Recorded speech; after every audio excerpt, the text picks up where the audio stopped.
millions are being affected by the delay of rains in the East African region. Citizens are facing struggles such as water scarcity, increasing food prices, and loss of livestock, just to name a few. The situation is becoming dire in some countries, and government officials have begun warning the population about coping with the change. And Uganda, for instance, has advised farmers to export less food in order for supporting potential food shortage in the country. Joining us on the show now is the founder of Raintree Farms to tell us more. Thanks so much for joining us, Teddy. You know, we have a little bit to unpack there, but let's start off here. You are the owner of an agriculture export business there in Uganda. How is the rain delays affecting your company? It's affecting us in the way that, you know, when we have orders that we've already planned out, and we have really long sales schedules. So when we have pre-programmed delivery schedules to our clients internationally, we almost always have to call them and say, you know, on all the sales, the caveat is we don't know what the weather is going to be, do. We are rain-fed, as about 95% of the agriculture here on the continent. So when we have large swings in the weather, it does affect our bottom line, as well as the farmers that we do engage with, because they rely on that income that we pay them on a monthly basis.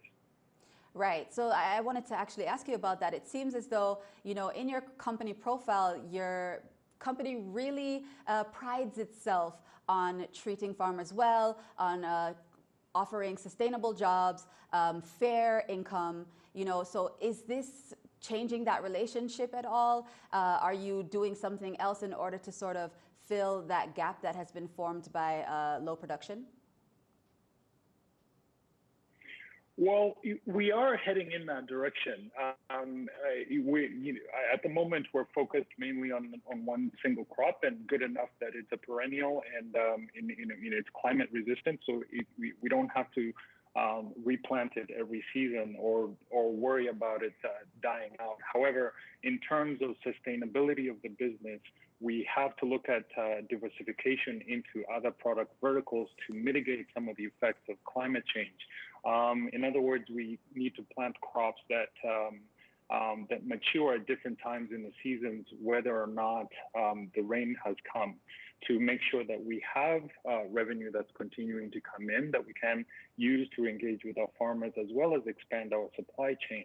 We heavily rely on the farmers that we work with to be essentially our foothold in the community as well, and the way we treat them also allows us to tell a better sustainability story, because the products we export are organically certified, and our clients want to know that the farmers we're dealing with are well taken care of. So we start from that base. What can we do to make sure all of the farmers that we work with and engage with, despite the effects of climate change, still can have an income, and the employees that we work with, we don't get to send them home just because we have a long drought. It's extremely important that we find creative ways to continue engaging with them, whether it's periods of long rains or whether it's periods of long droughts. Right.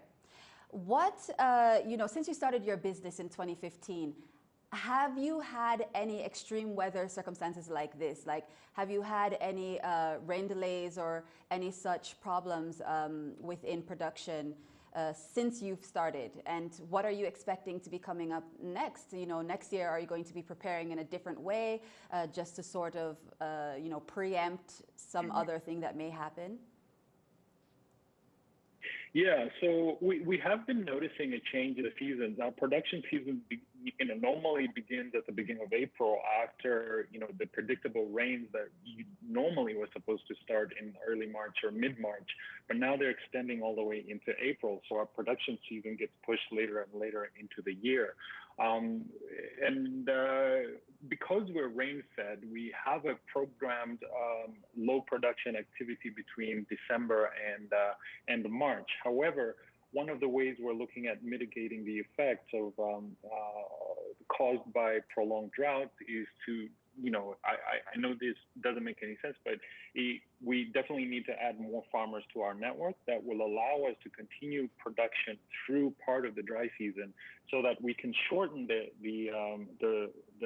months where we're not able to actually produce as we wait for additional rains to come. Right, right. What measures are the government taking in order to sort of mitigate the effects of climate change in the country? Sorry, and what's the private sector doing? Mm. Well, the private sector is doing any number of things. You have companies that are looking at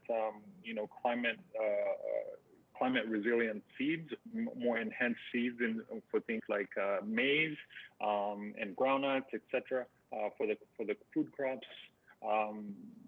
We're trying to figure out a way to actually be able to do that. And some agriculture companies are looking at irrigation, which is obviously still very expensive. But when you're in a country where 95% of or 80% of the agriculture in the continent is smallholder, you don't really have a lot of resources to invest in a lot of this equipment for making sure you have irrigation systems in place.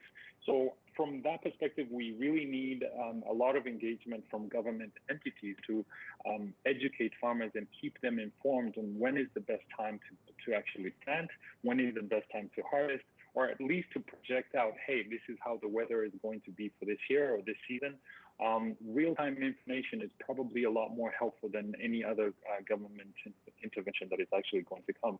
But I'll tell you the truth, though, there's not a lot of trust or confidence in the Ministry of Agriculture in terms of all the different interventions. We would like them to do a little bit better. And I think with the age of the internet and technology and availability of information, using those tools to disseminate to farmers and keep them abreast of the changes in climate, I think would go a long way in helping farmers adapt to climate change. Because if we think about it, we've had generation upon generation of farmers knowing the rain come in the first 2 weeks of March. You know when to plant, you know when you're supposed to harvest, you know how long that it's supposed to last. That is tacit information we really don't have to look up. But now with things changing, it takes a little while for the generations to actually catch up to the changes in climate, which are moving faster than the generations themselves. Right. Really quickly before we have to wrap up, we only have a few seconds left, but I just wanted to ask you, is there any measures that are being taken right now in terms of, we've seen that the government has warned, some farmers to not export as much, to make sure that there's enough for the population. We've also seen, though, some other bad things that have happened, the 500 cows that have been lost, since the beginning of the year, and a few other effects. So is it that we're just waiting for the rain at this point, or are there some other alternative measures that are being taken? Unfortunately, right now, the only option is really just a wait and see, because it's too short of a period of time for intervention. The time to intervene should have been months ago. I think by the time the interventions actually come on board, the rains will have come back. We're already heading into May. We've never really had this much of a lengthy drought. So I don't anticipate that any assistance that does come will come before the rains come back.